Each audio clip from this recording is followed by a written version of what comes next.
आप सबको मेरा नमस्कार। इस देश में सबसे अहम मुद्दा है नरेंद्र मोदी का हर कीमत पर गौतम अडानी को बचाने का कुत्सित प्रयास करना। यह देश जानता है, अब देश का बच्चा बच्चा जानता है कि अडानी को बचाने के लिए देश हित को भी गिरवी रखकर नरेंद्र मोदी हर कीमत चुकाने को तैयार हैं। लेकिन क्योंकि अडानी को बचाने के लिए स्वांग रचने में सबसे बड़ा स्वांग जॉर्ज सोरोस नाम के एक आदमी को लेकर रचा जा रहा है। बीजेपी के बददिमाग प्रवक्ता, अधकचरा ज्ञान लेकर घूमने वाले सांसद, अडानी की दलाली कर रहे उनके मंत्री कांग्रेस के खिलाफ जॉर्ज सोरोस को लेकर कुछ आरोप लगाते हैं। तो आरोपों का जवाब तो हम दे रहे हैं। आज हमारे कुछ सवाल है जॉर्ज सोरोस पर, और उसका जवाब नरेंद्र मोदी को, उनकी पार्टी को और उनकी सरकार को देना पड़ेगा। सत्ता में काबिज रहे आपको 11 साल हो गए। जॉर्ज सोरोस नाम का आदमी अगर भारत विरोधी गतिविधियां कर रहा है, अगर वो भारत की सरकार को अस्थिर करने की कोशिश कर रहा है, अगर वो एंटी एस्टैब्लिशमेंट प्रयास कर रहा है, तो उसका धंधा पानी हिंदुस्तान में आप बंद क्यों नहीं करते हैं? उसका धंधा पानी तो खूब फूल फल रहा है, पनप रहा है। उसको इस देश में ऑपरेट करने की इजाजत क्यों है? आप आदेश दीजिए, उसके सारे बिजनेस यहां पर बंद हो, उसकी फंडिंग बंद हो। स्टार्टअप में फंडिंग है, किसानों को फंडिंग है, स्टूडेंट को फंडिंग है, छोटे छोटे बिजनेसेस में उसकी फंडिंग है, वो फंडिंग बंद करवाइए।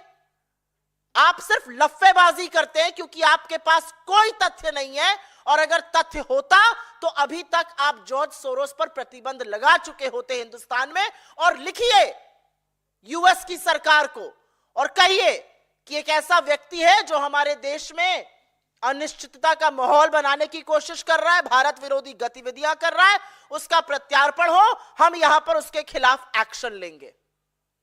लेकिन आप ऐसा कुछ नहीं कर रहे। और अब सुनिए नरेंद्र मोदी की सरकार जॉर्ज सोरोस के लिए कर क्या रही है। नरेंद्र मोदी खुद और उनकी सरकार जॉर्ज सोरोस को पैसे दे रही है। और हम बीजेपी की तरह व्हाट्सएप के खर्रे पढ़कर नहीं आते, तथ्य और सबूत लेकर आते हैं। ये तथ्य और सबूत मेरे हाथ में है जो मैं आपके साथ साझा भी कर लूंगी। जॉर्ज सोरोस की ओपन सोसाइटी नाम की जो फाउंडेशन है, उसका इस दुनिया के 68 देशों में प्रोजेक्ट चल रहा है। और उन 68 देशों में जो प्रोजेक्ट है, उसकी फंडिंग, उसकी असिस्टेंस, उसकी एड यूएन डेमोक्रेसी फंड से आती है। UN democracy fund UN secretary general की नाक के नीचे है, यूएन सेक्रेटेरिएट में है, और यूएन डेमोक्रेसी फंड में करीब 45 देश डोनर हैं। और नंबर 4 के डोनर मोदी जी हैं, हिंदुस्तान है। क्यों डोनेट कर रहे हैं आप? आपने 900,000 यूएस डॉलर्स पिछले 8 सालों में क्यों दिए यूएन डेमोक्रेसी फंड को, जो जॉर्ज सोरोस को फंड कर रहा है? सवाल आपसे यह पूछा जाएगा। सवाल पूछा जाएगा कि जो 7 बड़े डोनर हैं यूएन डेमोक्रेसी फंड में, उसमें जापान है, अमेरिका है, ऑस्ट्रेलिया है, जर्मनी है, इंडिया है, स्पेन है और कतर है। इंडिया चौथा नंबर का डोनर है। यूएन डेमोक्रेसी फंड को आप डोनेट करते हैं, यूएन डेमोक्रेसी फंड से पैसा जो है वो जॉर्ज सोरोस को जा रहा है, उसके 68 प्रोजेक्ट्स को जा रहा है, और आपको सिर्फ लफाजी करनी है। क्यों आप जॉर्ज सोरोस को पैसा दे रहे हैं? क्यों आपने 900,000 यूएस डॉलर्स उनको दिए? लेकिन अभी बीजेपी और जॉर्ज सोरोस की जो मिली भगत और कहानी है ना, वो खत्म नहीं हुई है। जॉर्ज सोरोस का हिंदुस्तान में आना हुआ 1999 में। अटल बिहारी वाजपेयी इस देश के प्रधानमंत्री थे। तब वो कुछ फेलोशिप और स्कॉलरशिप जैसी चीजें दिया करते थे। 2014 से उन्होंने ग्रांट प्रोग्राम शुरू किया और जॉर्ज सोरोस की ओपन सोसाइटी का Soros economic development fund SEDF के दो बड़े इन्वेस्टमेंट आर्म, सोंग फंड जो ISB में चलता था और दूसरा अस्पाडा। कृपया फोटोज दिखाना शुरू करें। सोरोस का जो फंड अस्पाडा था उसने करीब $90 मिलियन छोटे उद्योगों में, किसानों के में, स्टार्टअप में, तमाम जगह इन्वेस्ट किए। लेकिन बड़ा पैसा अस्पाडा ने सोशल इंपैक्ट के तहत दो कंपनियों को दिया। ये दो फंड वेंचर्स थे, इन दो कंपनियों को बड़ा पैसा दिया। उन कंपनियों के नाम है नियो ग्रोथ और कैपिटल फ्लोट। और कैपिटल फ्लोट की बात करते हैं। कैपिटल फ्लोट के ये फाउंडर्स हैं गौरव हिंदुजा और शशांक ऋष्यशृंग, स्टैनफोर्ड ग्रेजुएट्स हैं, कैपिटल फ्लोट चलाते हैं। इन्होंने करीब $300 मिलियन, $300 मिलियन की फंडिंग 40,000 छोटे उद्योगों, किसानों, स्टार्टअप ऐसी जगहों पर करी है। यह कैपिटल फ्लोट अब एक्सियो के नाम से जाना जाता है और यह एक्सियो जो है यह फंडिंग कर रहा है। जैसा कि मैंने आपको कहा, यह कैपिटल फ्लोट है। कैपिटल फ्लोट में बड़ा पैसा सोरोस के इन्वेस्टमेंट आर्म अस्पाडा, जो अब लाइट रॉक के नाम से जाना जाता है, उसने लगाया। कैपिटल फ्लोट का नाम अब बदल के एक्सियो हो गया है और उसको ये दो नौजवान गौरव हिंदुजा और शशांक ऋष्यशृंग चलाते हैं। ये दो नौजवान प्रतिभावान हैं। इन्होंने $300 मिलियन इन्वेस्ट किए हैं, 40,000 छोटे मध्यम लघु उद्योगों को दिए हैं। इन्होंने करीब पैसा किसानों को दिया है, स्टार्टअप में लगाया है। ये मोदी जी के दोनों व्यक्ति बड़े प्रबल समर्थक हैं। उनके साथ काफी मंच साझा करते हैं। आपको दिख रहा है इस फोटो में नरेंद्र मोदी, गौरव हिंदुजा, अमिताभ कांत, जितेंद्र सिंह। गौरव हिंदुजा इसके फाउंडर हैं, तमाम मंच साझा करते हैं। उनके दूसरे फाउंडर शशांक ऋष्यशृंग हैं, वो भी मंच साझा करते हैं, खुश होते हैं। प्रधानमंत्री जी से मिलकर ये लोग गौरवान्वित महसूस करते हैं। प्रधानमंत्री इनके कार्यक्रमों में जाते हैं, मंच साझा करते हैं इनके साथ। और ये सिर्फ प्रधानमंत्री के प्रबल समर्थक नहीं है, ये उनके नोटबंदी जैसे कानूनों को ऐतिहासिक भी बता चुके हैं। ये गौरव जी का एक ट्वीट मुझे मिला है, एक पोस्ट मिला है कि जबरदस्त आपने फैसला किया है, जबरदस्त फैसला है नोटबंदी का। इस तरह की बातें जो हैं यहां पर आपको दिख रही हैं। Champions of change NITI Aayog का एक फंक्शन था, उसमें कैपिटल फ्लोट के फाउंडर होने की हैसियत से ये दोनों लोग आए थे और वहां पर इन लोगों ने खूब मंच साझा किया, फोटो खिंचवाई, जैसा कि मैंने आपको इन दोनों फोटो में दिखवाया है। एक गौरव हिंदुजा है, एक शशांक ऋष्यशृंग है। ये सोरोस बैक्ड फंड, ये सोरोस के पैसे से पोषित फंड चलाते हैं। और अगर सोरोस देश विरोधी काम कर रहे हैं तो ऐसे व्यक्तियों के साथ आप मंच क्यों साझा कर रहे हैं? और अब आगे की कहानी सुनिए। मंच ही साझा नहीं कर रहे हैं, यह रिश्ता बहुत गहरा है, बहुत गहरा है और बहुत प्रगाढ़ रिश्ता है। शशांक जी का विवाह 2017 में मुंबई में हुआ और इस विवाह में प्रिया शाह जी के नाम की युवती थी, उनसे विवाह हुआ। प्रिया शाह जी राजेश शाह जी की बेटी हैं और वीरेंद्र शाह जो बीजेपी के कोषाध्यक्ष होते थे उनकी पोती हैं। वीरेंद्र शाह जी वही व्यक्ति हैं जो राज्यसभा सांसद भी रहे और उसके बाद पश्चिम बंगाल के गवर्नर रहे और 2013 में जब उनका निधन हुआ तो तत्कालीन भाजपा अध्यक्ष राजनाथ सिंह जी ने उस पर ट्वीट करके शोक संदेश भी जारी किया था।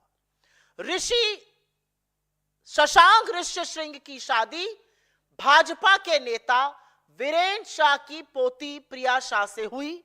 उस शादी में लाल कृष्ण आडवाणी शामिल थे, उस शादी में देवेंद्र फडणवीस शामिल थे, ये आपके सामने तथ्य हैं उस टाइम के अखबार जो बता रहे हैं कि उस बड़े विवाह में जो संपन्न हुआ, दूसरा भी दिखाइए अडवाणी जी वाला, उसमें कौन कौन आया था, ये सब लोग उसमें शामिल हुए। शादी में वर वधू को आशीर्वाद दिया। और उसके एक ही साल पहले जब प्रिया के भाई मतलब वीरेंद्र शाह जी के पोते की शादी हुई थी तो उसमें पीयूष गोयल वगैरह भी शामिल हुए थे। तो रिश्ता बहुत गहरा है। शशांक ऋषिशृंग का बीजेपी के एक परिवार से रिश्ता है, लेकिन वो जॉर्ज सोरोस द्वारा पोषित एक फंड को चलाते हैं, कैपिटल फ्लोट, जो अब एक्सियो है। तो इस पर अब हम क्या कहें?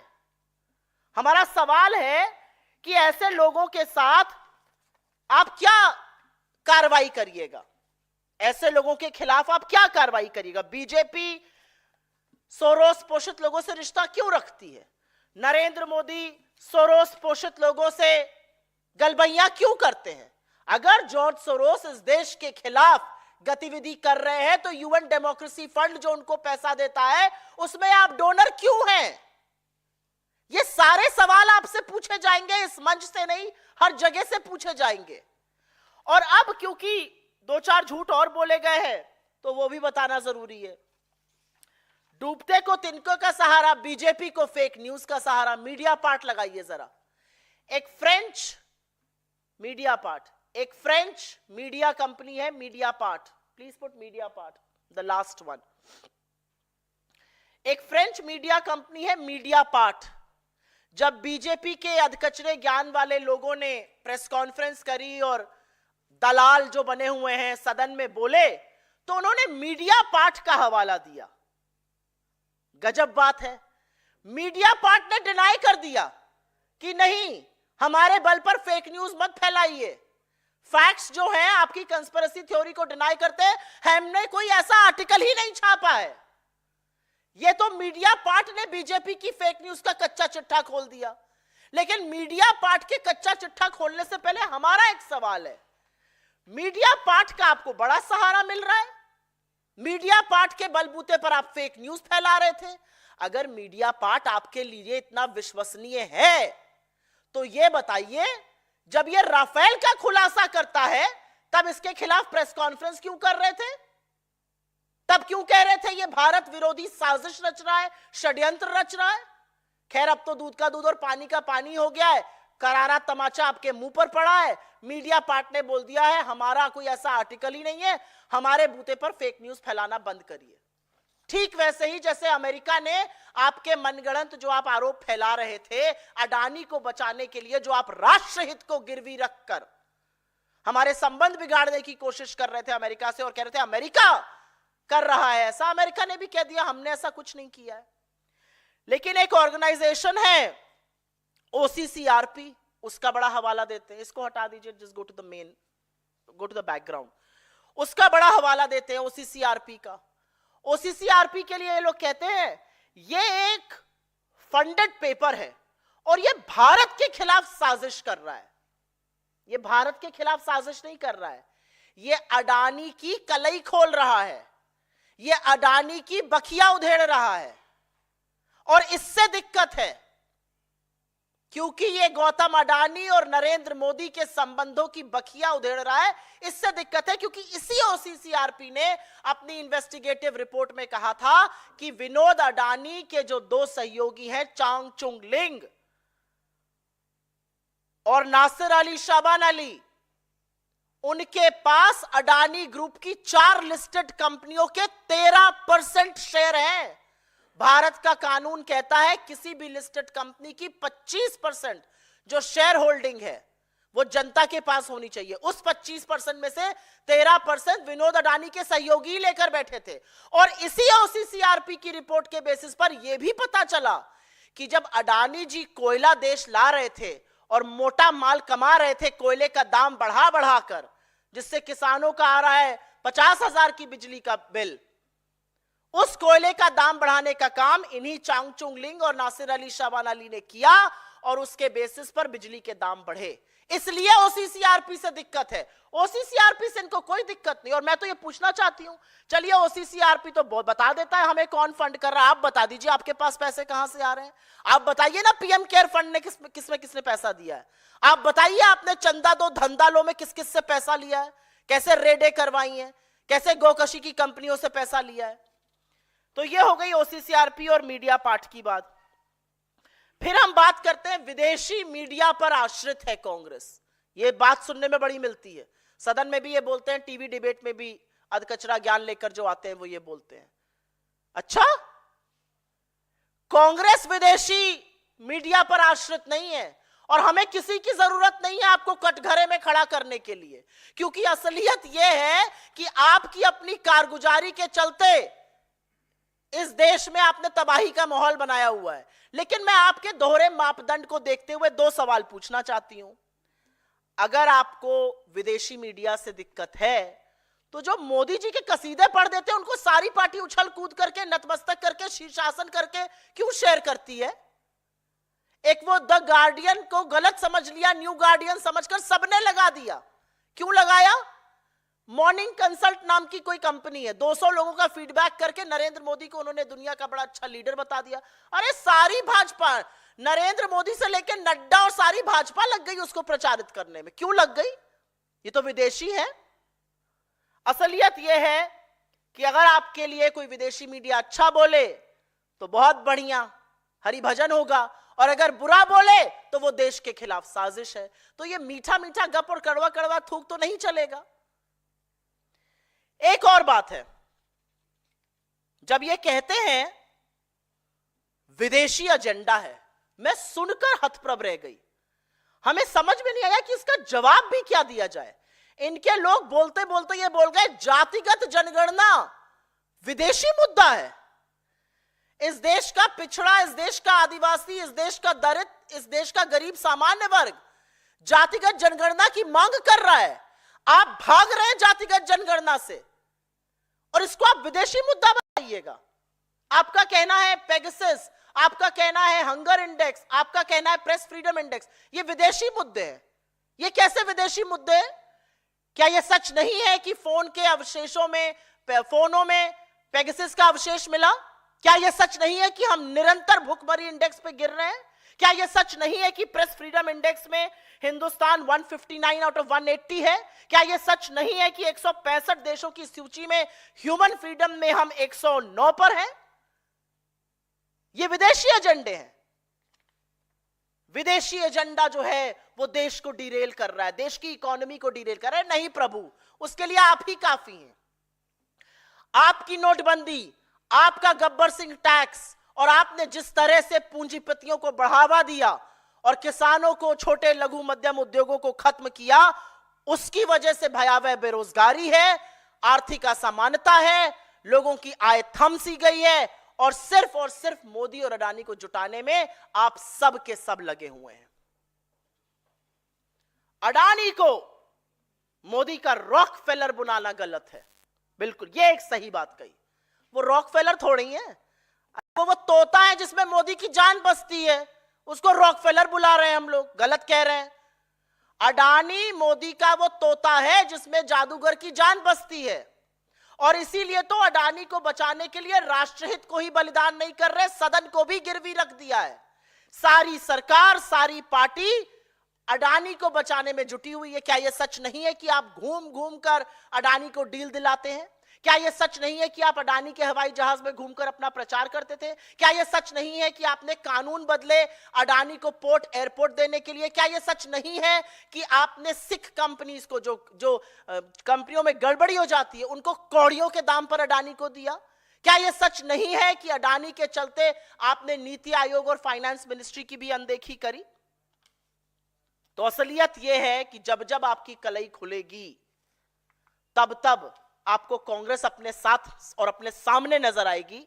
लेकिन मैं फिर से उस सवाल पर जाना चाहती हूं जिससे मैंने अपना प्रेस वार्ता शुरू करी थी, और सवाल यह है कि जॉर्ज सोरोस अगर देश विरोधी हरकतें कर रहा है तो उसका धंधा पानी यहां क्यों चल रहा है?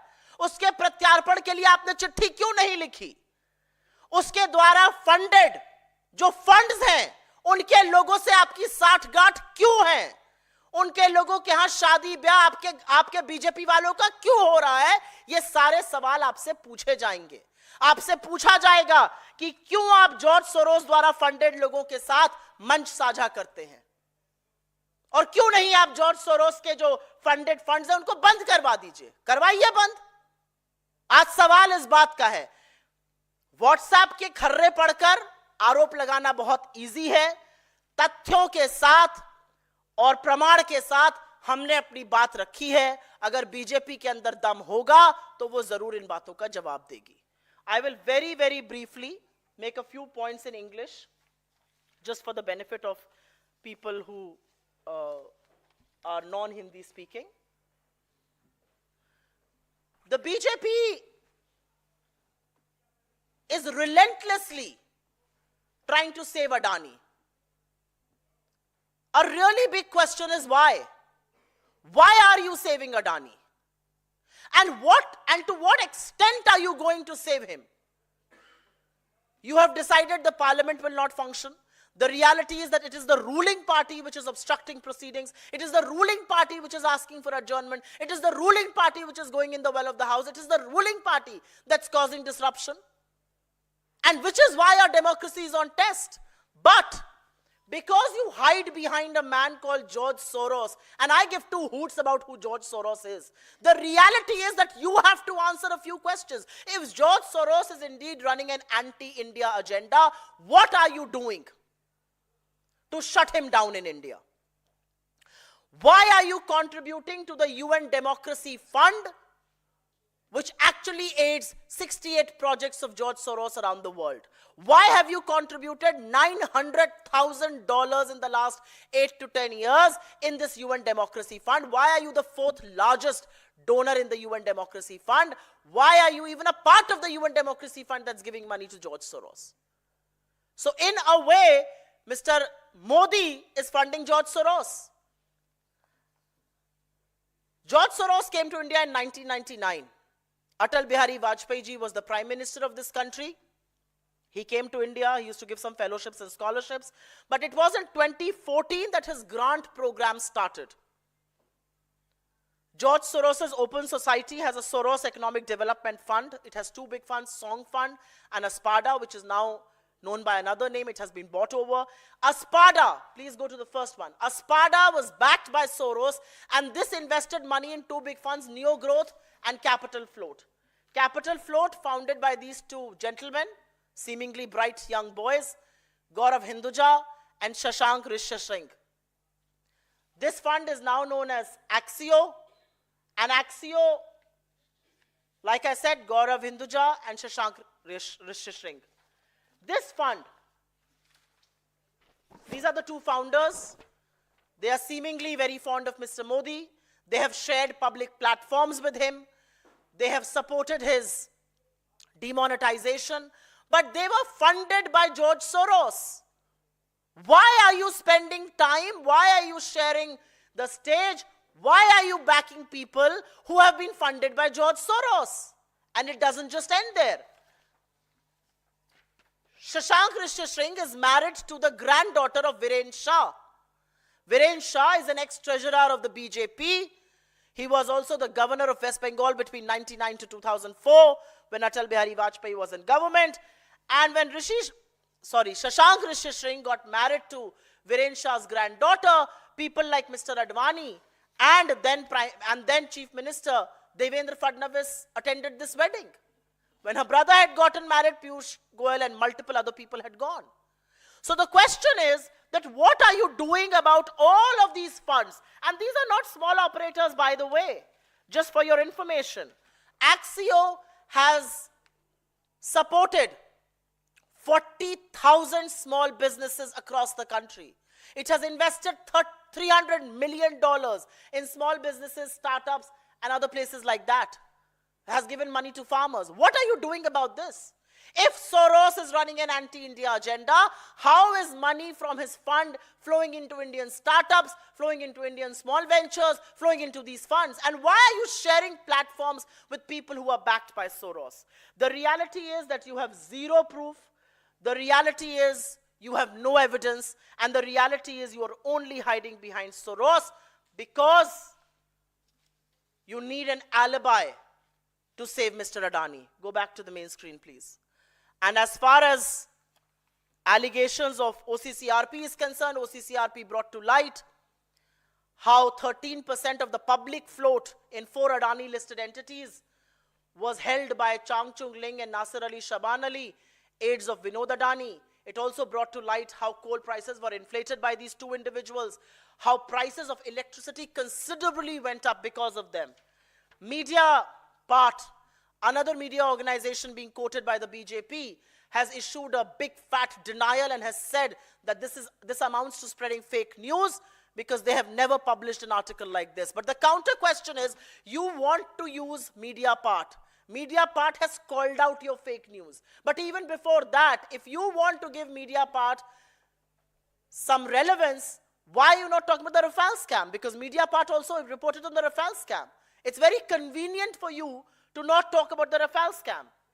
The reality is that whether it is the foreign media, which reports, when it reports against you, is a part of some anti-India conspiracy, but you resort to reporting to foreign media when it talks well of Mr. Modi. From Morning Consult to The Guardian, to anybody who has one good thing to say about the Prime Minister, it will be reported by every BJP handle, every BJP worker, every MP, every minister, everybody. Why? And do you honestly believe that we need foreign media to put you in the dock? Your own policies, your own failures, which have caused joblessness, high prices, income inequality, incomes being stagnant. These are reasons enough to put you in the dock. And which is why we are asking the question, why are you taking attention away from the one big scam that this country must discuss, that Parliament must discuss, that Parliament must know? And that is the Adani scam. The Adani scam, which has raised questions on India's corporate governance, India's credibility of markets, India's rule of law and order, amongst various other things.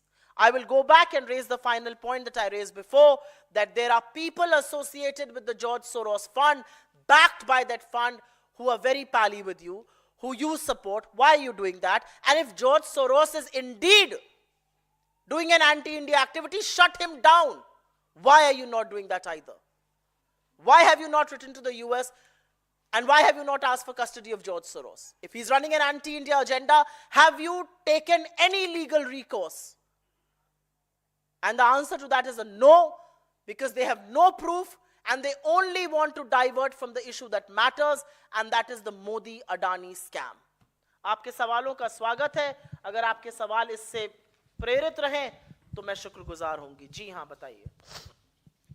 Ma'am, like you have mentioned that you have all the facts with you. So now, will the opposition accept the demand of the BJP that there should be a discussion upon George Soros within the House? We will accept the demand the day BJP accepts the demand to do a discussion on Gautam Adani. And I will tell you why. BJP's allegations about George Soros, and I hold no brief for him, are unsubstantiated. But as far as Gautam Adani is concerned, he has been indicted by the grand jury from the Department of Justice in the United States. His deal stand cancelled by Kenya, both airport and power. His power deal in Bangladesh is being scanned and probed into by the Bangladesh. Sri Lanka is on watch as far as his power deal is concerned. He is facing protests in Israel and in Australia, and Switzerland has frozen accounts related to Gautam Adani.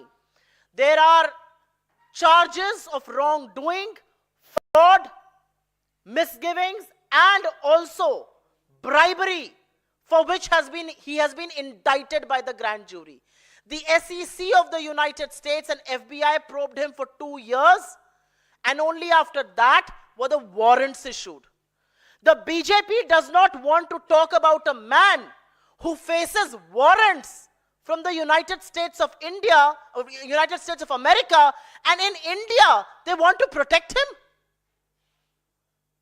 I mean, what sort of logic is this? And I'm sorry to say, I'm a little disappointed with media not raising this question. Here is a man who faces indictment, who faces a warrant on charges of fraud, on charges of corruption, on charges of bribery, and bribery paid to Indian officials and Indian politicians. And the government doesn't want to probe him. He has offered to settle with SEBI. Why? If there was no wrongdoing, why is he offering to settle with SEBI? Do you not want to know what the charges are? Do you not care about the credibility of our stock markets, the credibility of our corporate sector? Do you not care about the kind of allegations this raises and raises questions on our rule of law both in spirit and in letter?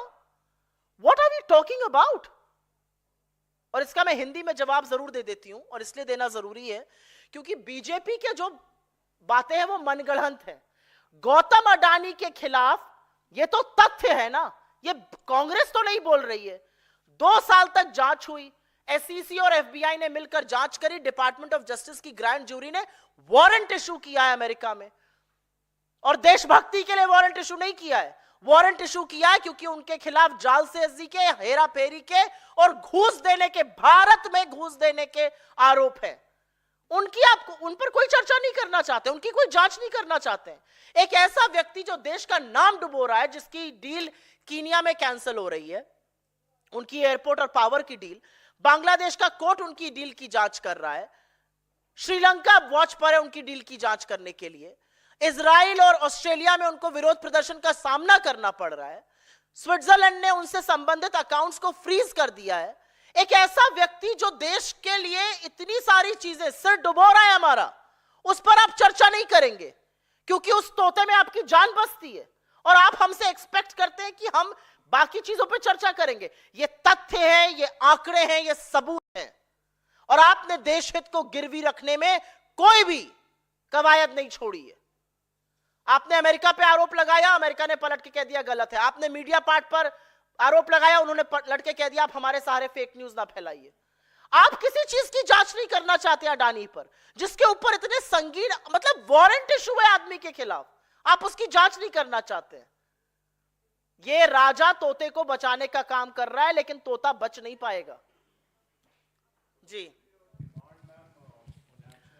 there is only one demand, and that one demand is that Gautam Adani needs to be probed, a JPC needs to be formed, and he needs to be arrested. The kind of charges he is facing, bribery of over 2200 crore rupees, 2200 crore रुपए की जिस आदमी के ऊपर घूस का आरोप है, गबन का आरोप है, जालसाजी का आरोप है, हेरा फेरी का आरोप है, स्टॉक मैनिपुलेशन का आरोप है, वो आजाद घूम रहा है। गिरफ्तार करिए उसको, ये हमारी डिमांड है। हमारी डिमांड है जेपीसी, और हमारी डिमांड है सदन में गौतम अडानी पर चर्चा हो। आप चर्चा से क्यों भाग रहे हैं? इस पर और कोई सवाल?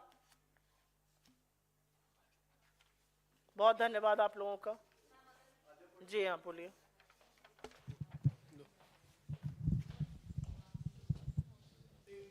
हाँ, ये मेरा भी प्रेस कॉन्फ्रेंस चल रही है, आप लोग बीच में आ गए। हाँ Ma'am, your thoughts on opposition moves no confidence motion against Jagdeep Dhankar? I will briefly explain to you what happened in the house yesterday in Rajya Sabha, the house of the elders. The BJP got into the house, and under Rule 267, they gave an adjournment motion, which was rejected by Shri Dhankar, India's Vice President and of course custodian of Rajya Sabha. This motion was rejected, and then between 11 and 11:40 and 12 and 12:14, he asked every BJP member to rise and speak. The Congress President, the leader of the opposition, Shri Kharge ji, the Deputy LOP, Shri Pramod Tiwari ji, our Chief Whip, Jairam Ramesh ji, Digvijay Singh ji, senior members, all seasoned politicians got up and asked, under what rule are you allowing them to talk? And he did not listen to them. He just allowed them to speak. And this is not one day in the House, this is several days we see this. Every time a member of the opposition opens his mouth and utters the word Adani, he comes down on them like a ton of brick. Nothing will go on record. Nothing will go on record. Why will it not go on record? Every time the Congress president gets up to speak, you interject him. You expunge important portions of his speech. Why? Because he's a Dalit. And I will raise this question because you have a very, very partisan attitude in the House, and members in the House feel obliged to hold you to record. The kind of snidey remarks that you make, we forget about that. But you are responsible for conducting the House in a bipartisan way. You have just chosen not to do that. मैं इसका हिंदी में भी जवाब दे देती हूं. राज्यसभा में आपने अविश्वास प्रस्ताव की बात करी. सभापति महोदय का जो व्यवहार है वो सबने देखा है.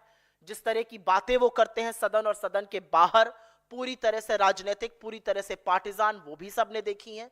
लेकिन मैं आपको कल का एक छोटा सा वाक्य बता देती हूं. रूल 267 के अंतर्गत स्थगन नोटिस दी थी बीजेपी ने, और बीजेपी की इस नोटिस देने के बाद कुछ भी नहीं होना चाहिए था क्योंकि ये नोटिस अस्वीकार कर दी थी धनखड़ जी ने. लेकिन धनखड़ जी ने उसके बाद 11 से 11:40 और 12 से 12:14 तक एक एक बीजेपी सांसद को उठवाकर बुलवाया. तो नेता प्रतिपक्ष और कांग्रेस अध्यक्ष श्री खरगे जी ने, उपनेता प्रमोद तिवारी जी ने, चीफ विप जयराम रमेश जी ने, सीनियर मेंबर दिग्विजय सिंह जी ने खड़े होकर पूछा आप इनको किस रूल के तहत बुलवा रहे हैं, और इस पर उनका कोई जवाब नहीं था. उन्होंने कोई जवाब नहीं दिया इस पर और वो उनको बुलवाते रहे. और जब नेता प्रतिपक्ष बोलने के लिए खड़े हुए तो उनको टोक देते हैं. अडानी का शब्द निकल जाए, nothing will go on record चिल्लाने लगते हैं. राज्यसभा की जो प्रोसीडिंग्स है, लोकसभा भी पीछे नहीं है खैर, लेकिन राज्यसभा की जो प्रोसीडिंग्स है वो पूरी तरह से राजनीति से प्रेरित, पूरी तरह से नतमस्तक होकर बीजेपी के तहत चल रही है. और ऐसे में हमारे पास कोई चारा नहीं बचा है. किस तरह से उनको हम बोले कि आपका रोल बाइपार्टिजन है, आप बाइपार्टिजन एटीट्यूड भी दिखाइए. Ma'am, one question. As Tahir Hussain has joined AIMIM today, and his name has been announced by Asaduddin Owaisi to contest the upcoming elections in Delhi Assembly, as he was one of those person who were being accused in the 2020 Delhi riots. Such kind of person contesting election, what's the take of the Congress party regarding this? Why is he contesting elections? Which party is supporting him?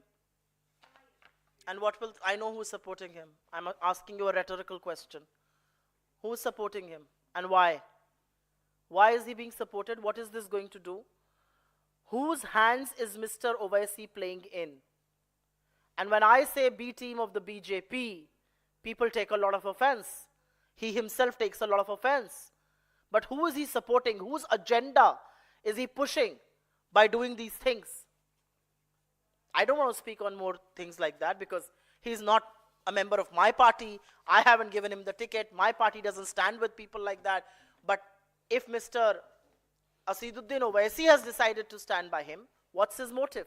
Who is he supporting? And why? And is it not playing into the BJP's ploy of polarization? That's a question all of you who keep meeting Mr. Owaisi inside and outside of parliament should ask him. जी. हुमायूं है, विधायक हैं TMC के. उन्होंने ऐलान किया है कि मैं अगले साल तक बाबरी मस्जिद अपने इलाके में बनवाऊंगा. अब इन सब बातों का मैं क्यों जवाब दूं? वो एमएलए हैं या सांसद हैं, जो भी हैं, इसका जवाब टीएमसी दे. टीएमसी के सांसद हैं, मेरे सांसद तो हैं नहीं. Ma'am, ji. Kiren Rijiju, Union Minister, has attacked Rahul Gandhi, and he said that all he has done is to create tamasha in the parliament, and then he goes abroad, enjoys his holiday. That's the allegation which Kiren Rijiju has made at Rahul Gandhi. Has Kiren Rijiju found time to attend parliament instead of putting his workout videos? Has Kiren Rijiju found time other than lifting weights to tell this country what is he up to? Has Kiren Rijiju found time to make parliament function? The reality is that the failure of the government is apparent in how parliament is not functioning. And what is tamasha? I would like to ask, what is tamasha?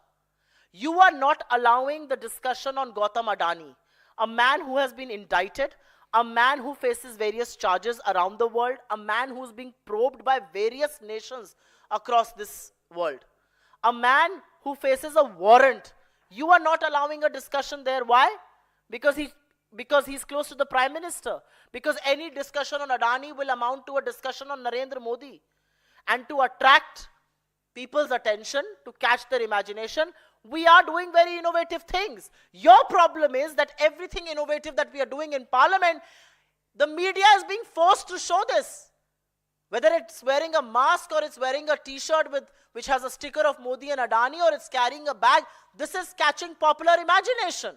That's your problem. And ye tamasha kaise hai? When Atal Bihari Vajpayee comes in a bullock cart protesting against some nominal price rise in fuel, he was doing his democratic duty, and so are we. किरण रिजिजू के पास शायद व्यायाम वगैरह करने से आज वक्त मिल गया होगा, तो उन्होंने वक्तव्य दिया है. सरकार का सबसे बड़ी विफलता है कि सदन नहीं चल रहा है, और सदन में अवरोध बीजेपी बनी हुई है. बीजेपी सदन नहीं चल रही. हम तो जो अपना प्रदर्शन भी है वो सदन के बाहर कर रहे हैं, और ये डिमांड कर रहे हैं कि सदन चलाइए, और सदन के अंदर आके हम चुपचाप बैठ के सदन चलने का इंतजार करते हैं. हो हल्ला कौन कर रहा है? बीजेपी कर रही है. क्यों कर रही है? क्योंकि अगर हो हल्ला नहीं करेंगे तो मोदी और अडानी के ऊपर डिस्कशन करना पड़ेगा. अडानी का डिस्कशन मतलब मोदी का डिस्कशन. क्यों बचा रहे हैं उनको आप? असलियत यह है कि चाहे वो मास्क पहन के प्रदर्शन करना हो, या स्टिकर लगा के करना हो, या बैग लेके करना हो, दुनिया को पता चल गया है मोदी और अडानी एक है, और इसीलिए सेफ है. और मीडिया को भी, क्योंकि वो विजुअल्स अच्छे हैं, दिखाना पड़ रहा है. यह दिक्कत है रिजिजू जी की और उनकी पार्टी की. अगर आपके अंदर जरा सी भी नैतिकता और मर्यादा है, जो कि नहीं है, आपने वो बेच खाई है, उसको गिरवी रख के आप अडानी का बचाव कर रहे हैं. अगर जरा सी भी बाकी है तो गौतम अडानी पर डिस्कशन करा के दिखाइए. 1 घंटे के लिए डिस्कशन करवाइए, आप नहीं करवा पाइएगा. बहुत धन्यवाद आप लोगों का, शुक्रिया.